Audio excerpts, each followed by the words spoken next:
Welcome to Sweet Life Beat Life. We hope this video helps. In this video, I will explain how to remove a Honda Jazz steering wheel. First, prioritize safety by disconnecting the negative battery cable using a 10mm socket and waiting at least 3 minutes. This crucial step prevents accidental airbag deployment. Next, ensure your front wheels are aligned straight ahead. Finally, gather your tools, including a T30 Torx bit and a steering wheel puller, to be ready for the next steps. Now, let's safely remove the airbag. On the back or sides of the steering wheel, you'll find 2 Torx T30 bolts. Remove these. Gently pull the airbag assembly forward, being careful not to strain any wires. You will see a yellow connector for the airbag and another for the horn. Carefully disconnect both. Set the airbag aside in a safe, face-up position.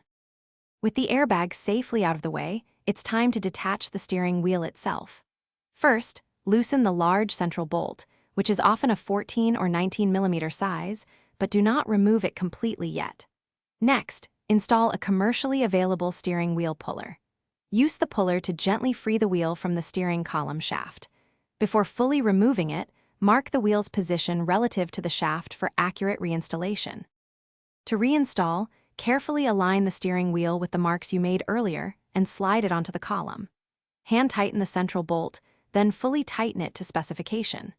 Reconnect the horn and yellow airbag connectors, then secure the airbag assembly with its 2 Torx T30 bolts. Finally, reconnect the negative battery cable. Turn on your ignition to ensure the SRS indicator light illuminates for about 6 seconds and then goes off. And test your horn. Thanks for watching. Consider subscribing if we helped you.